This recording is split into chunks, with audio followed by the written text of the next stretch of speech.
आज हम एक कहानी पर चल रहे हैं। श्रावस्ती की एक कहानी है।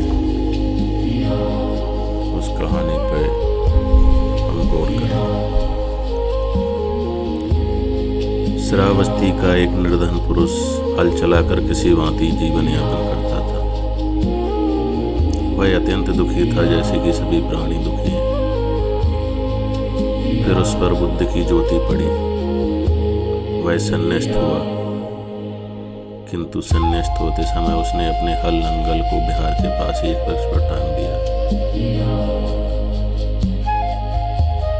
अतीत से संबंध तोड़ना आसान भी तो नहीं है, चाहे अतीत में कुछ हो या ना हो तो छोड़ना शायद और भी कठिन होता है। संन्यास्त हो कुछ दिन तो वह बड़ा प्रसन्न रहा और फिर उदास हो गया। मन का ऐसा ही स्वभाव है, द्वंद्व। एक अति से दूसरी अति। इस उदासी में वैराग्य से वैराग्य पैदा हुआ। वह सोचने लगा कि इससे तो गृहस्थी बेहतर थे, एक कहाँ की झंझट मोल ले ली। यह संन्यास्त होने में क्या सार है। इस विराग से वैराग्य की दशा में वह उस हल को लेकर पुनः ग्रस्त हो जाने के लिए वृक्ष के नीचे गया,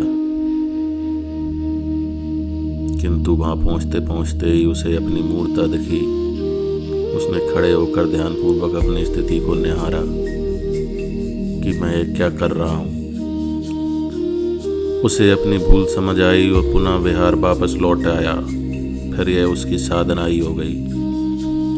जब जब उसे उदासी उत्पन्न होती, वह वृक्ष के पास जाता, अपने हल को देखता और फिर वापस लौट आता। भिक्षुओं ने उसे बार बार अपने हल नंगल को देखते और बार बार नंगल के पास जाते देखा। उसका नाम ही नंगलकुल रख दिया, नंगलकुल। लेकिन एक दिन वह हल के दर्शन करके लौटता था कि अरहत्व को उपलब्ध हो गया, और फिर उसे किसी ने दोबारा हल दर्शन को जाते नहीं देखा। भिक्षुओं को स्वभावतः जिज्ञासा जगी कि इस नंगलकुल को क्या हो गया है, अब नहीं जाता है उस वृक्ष के पास। पहले तो बार बार जाता था। उन्होंने पूछा, आप उस नंगलकुल, अब तू उस वृक्ष के पास नहीं जाता, बात क्या है। नंगलकुल हंसा और बोला, जब तक आसक्ति रही अतीत से जाता था, जब तक संसर्ग रहा तब तक गया। अब वह जंजीर टूट गई है, मैं अब मुक्त हूँ। भगवान ने करुणा से उन भिक्षुओं की ओर देखा और कहा, भिक्षुओं, मेरा पुत्र अपने आप को उपदेश दे प्रवचित होने के कृत्य को समाप्त कर लिया है। उसे जो पाना था उसने पा लिया है, और जो छोड़ना था छोड़ दिया है। वह निश्चय ही मुक्त हो गया है। तब उन्होंने दो सूत्र कहे थे कि जो आप ही अपने को प्रेरित करेगा, जो आप ही अपने को प्रेरित करेगा, जो आप ही अपने को संलग्न करेगा, वह आत्मगुप्त, अपने द्वारा रक्षित स्मृतिवान भिक्षु सुख से विहार करेगा। वह मुक्त हो जाता है। मनुष्य अपना स्वामी आप है, आप ही अपनी गति है, इसलिए अपने को संयमी बनावें, जैसे सुंदर घोड़े को बनिया संयत करता है।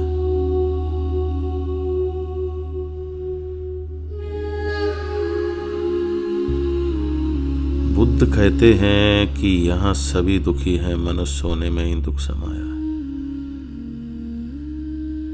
इसलिए तुम झूठे कारणों पर मत अटक जाना। तुम यह मत कहना कि मैं गरीब हूं इसलिए दुखी हूं, यही तो भ्रांति है। तो जो आदमी सोचता है मैं गरीब हूं इसलिए दुखी हूं, तो वह अमीर होने में लग जाता है।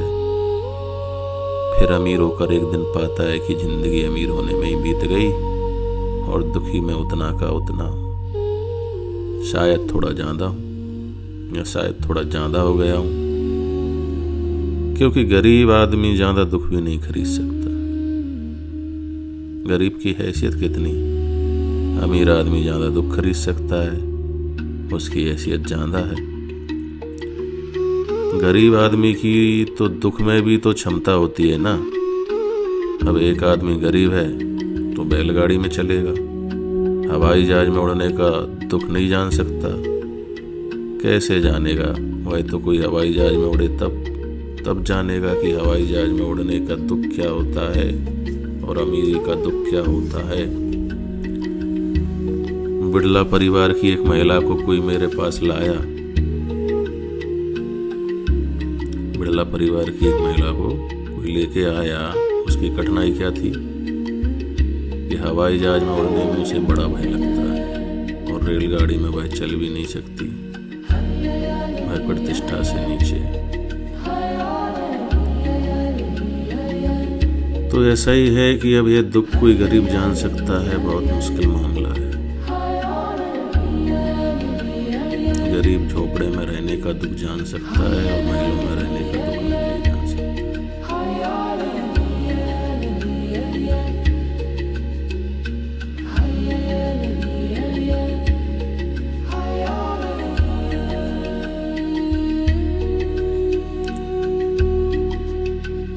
तो ऐसा ही है जिंदगी।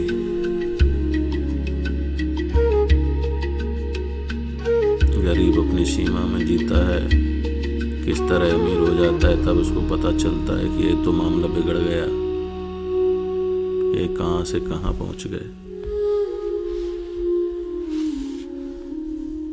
गरीब तो बुद्ध कहते हैं कि दुखी होना ही आदमियत है और इसमें कारण मत खोजना कि यह कारण है, वह कारण है। आदमी जहां होगा दुखी होगा जब तक आदमी के पार ना हो जाए, तब तक दुखी होगा। आदमियत कारण है तो तुम दुख बदल ले सकते हो, मगर इससे कुछ फर्क ना पड़ेगा।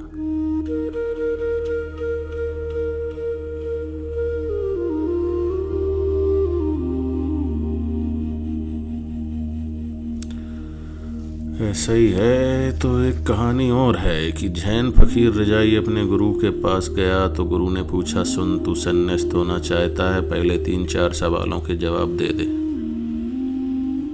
कहाँ से आता है?